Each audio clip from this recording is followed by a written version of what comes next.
ان کا کام کیا بلند ترین سطح پہ؟ آپ آئے نا روپے کی مدد کے لیے، لیکن آپ روپے کی مدد کے لیے نہیں آنا چاہتے. کیوں نہیں آنا چاہتے؟ کہ آئی ایم ایف کی پابندی ہے، اور آئی ایم ایف کی پابندی کو یہاں کون امپلیمنٹ کروا رہا ہے؟ اسٹیٹ بینک کا گورنر کروا رہا ہے. تو بیسکلی آپ کی کرنسی کو جو ہے وہ جو یہ جو تباہ ہو رہی ہے، یہ مت سمجھے کہ اتفاق سے ہو رہا ہے. یہ جو ڈالر اوپر جا رہا ہے یہ نہ سمجھے کہ سب کچھ اتفاق سے ہو رہا ہے. خدا کے واسطے سمجھے پوری منصوبہ بندی کے تحت ہو رہا ہے. یہ آئی ایم ایف کی پالیسیوں کے تحت ہو رہا ہے. یہ آپ کے اسٹیٹ بینک کی باقاعدہ یہ پالیسیاں ہیں. پہلے ہمیں وہ وقت یاد ہے کہ جب روپے کی قیمت گرنے کا امکان ہوتا تھا، ڈالر کی قیمت بڑھنے کا امکان ہوتا تھا، تو باقاعدہ اسٹیٹ بینک کی طرف سے جو ہے وہ ایک جعلی طرح کی سمجھ لیں آپ خبریں چلاتی جاتی تھیں کہ اسٹیٹ بینک جو نے مارکیٹ میں ڈالر پھینکنے کا جو ہے فیصلہ کر لیا. ان ٹیکروں کے اوپر جو ہے نا ڈالر نہیں بڑھتا تھا. یہاں ڈالر 160 پر آیا تو لوگ کہہ رہے تھے کہ ڈالر 170 پہ جائے گا. لوگوں نے ڈالر اٹھانا شروع کر لیے. اب لوگ کہہ رہے ہیں ڈالر، اپنے ایاز صاحب کہہ رہے ہیں 174، کراچی میں 180 کی آواز ہے. اب لوگ جو 180 کے چکر میں جو ہے ڈالر اٹھا رہے ہیں، نہیں آ رہا اسٹیٹ بینک ان کو روکنے کے لیے. پھر آپ کے یہ جو تجارتی خسارہ ہے اس کا تو فرق بڑھتا ہی چلا جا رہا ہے. پچھلے مہینے جو آپ کی تجارتی خسارے کا فرق ہے تقریباً $4.5 ارب کا ہے. $2.5 ارب کی آپ کی جو ہے وہ ایکسپورٹ ہے، $6.5 ارب کی آپ کی امپورٹ ہے. تو اس خسارے کے فرق کو تو آپ ختم ہی نہیں کر رہے. جو آپ یہ کہتے تھے کہ کیوں دنیا کھلنا شروع ہو گئی کووڈ کے بعد، ہر چیز تو آپ نے باہر سے منگانی ہے. ایکسپورٹ آپ کی کووڈ میں اس لیے بڑھ رہی تھی کہ دنیا بند تھی. ٹھیک ہے فیصل صاحب، لیکن اب جب دنیا کھلنا شروع ہوئی تو پھر آپ کی ایکسپورٹ کم ہو رہی ہے اور امپورٹ بڑھ رہی ہے. یہ خسارے سے اور مسائل ہو رہے ہیں. اگر اسٹیٹ بینک، میں آخری بات کر دوں، اگر اسٹیٹ بینک روپے کی مدد کے لیے مارکیٹ میں نہیں آیا اور یہ اسی پہ اپنے جھنڈے گاڑتے رہے کہ ہمارے زر مبادلہ کے ذخائر یہاں تک پہنچ گئے، تو اللہ پاک یہ رحم فرمائے، یہ مہنگائی اور ڈالر وہاں جائے گا کہ ہمارا آپ کے شاید تصور میں بھی نہ ہو. الیاس صاحب، دیکھیں جی، ڈالر ان سے قابو نہیں ہو رہا، یہ خود نہیں کرنا چاہ رہے قابو. اور گزشتہ جب مالی سال کا سٹارٹ ہوا ہے ابھی 2.5 مہینوں میں 10 سے 11 روپے کا اضافہ ہوا. اب دیکھ لیں بیرونی قرضے چڑھ گئے، اب قرضوں کی ادائیگی بھی کرنی ہے، وہ بھی مہنگی ہوگی. بجلی بھی مہنگی ہوگی کیونکہ پیٹرول امپورٹ کیا جاتا ہے، اس سے خوردنی آئل بھی امپورٹ کیا جاتا ہے، چینی بھی امپورٹ کی جاتی ہے، دالیں تک امپورٹ کی جاتی ہیں. اس سے سارا پسے گا تو مہنگائی میں جو عام طبقہ ہے، غریب طبقہ جن کی پہلی قوت خرید نہیں ہے، وہ زیادہ طبقہ پسے گا. تو اس کے لیے گورنمنٹ جو ٹارگیٹڈ سبسڈی دے رہی ہے، اس کا تو فائدہ تو دیکھنے یوٹیلیٹی اسٹور میں کس کو ملتا ہے؟ چیزیں نہیں ملیں گی، وہاں ڈیمانڈ سپلائی کا گیپ رہتا ہے. تو یہ جو تمام صورتحال ہے اس کو کنٹرول اگر گورنمنٹ نہیں کر سکتی تو پھر یہ زیادہ ایک اور مہنگائی کا طوفان ایک اور لیول آ گیا، جس طرح کہا جا رہا ہے کہ اس کو کنٹرول نہیں کیا جا سکے گا. تو یہ اس کے لیے نا گورنمنٹ کو چاہیے کہ دیکھے کہ صورتحال، جیسے پہلے اسٹیٹ بینک بیچ میں انٹرونشن کرتا تھا، بیچ میں آ کے اس کو کنٹرول کرتا. اب ٹریڈ ڈیفیسٹ بڑھے گا تو ظاہر ہے اگر آئی ایم ایف کے پاس نہ جاتے تو مزید مالی مشکلات کا شکار ہوتے. تو یہی صورتحال ہے، گورنمنٹ پھنسی، گورنمنٹ سے بہتر طریقے سے اکانومی چل نہیں پا رہی. وہ آج شوکت ترین صاحب کہہ رہے تھے کہ جی اکانومی مضبوط ہو رہی ہے.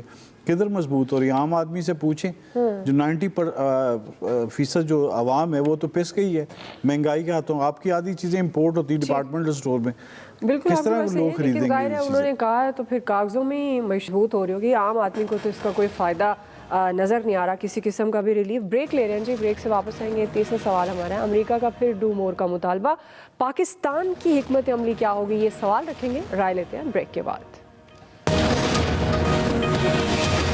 ناظرین، امریکہ نے پھر پرانا راگ شروع کر دیا. افغانستان کے معاملے پر پاکستان کے سامنے مطالبات کی لسٹ رکھ دی ہے. امریکی وزیر خارجہ نے مطالبہ کیا ہے کہ پاکستان افغانستان میں وہ کردار ادا کرے جو امریکہ چاہتا ہے. عالمی مطالبات تسلیم ہونے تک پاکستان طالبان کی گورنمنٹ کو تسلیم نہ کرے. امریکی وزیر خارجہ نے یہ بھی کہا کہ پاکستان کے افغانستان میں مفادات امریکہ کے مفادات کے متصادم ہیں، اس لیے امریکہ پاکستان کے ساتھ تعلقات پر نظر ثانی کرنے جا رہا ہے. تاہم پاکستان نے یہ واضح کیا ہے کہ پاک امریکہ تعلقات کو تیسرے ملک کے تناظر میں نہیں دیکھا جانا چاہیے. ایاز صاحب، میں آپ سے آغاز کروں.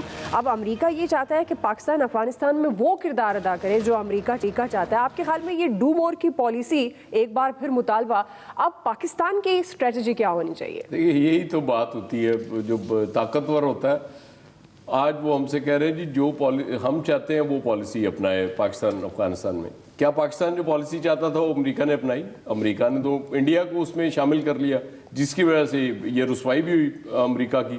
اور آج ظاہر ہے اب غصہ کہیں تو نکالنا انہوں نے. میرے خیال میں پرائم منسٹر صاحب نے وہ جو کہا تھا نا ایبسولوٹلی ناٹ, وہ وقت اب ہے کہ اب امریکہ سے کہا جائے کہ بھائی آپ کیا بات کر رہے ہیں ہم سے, آپ نے اپنی مرضی کی پالیسی چلائی, انڈیا کو انوالو کیا, تو یہ شکوہ کرنا ہے انڈیا سے جا کے کرو, ہم سے نہ کرو.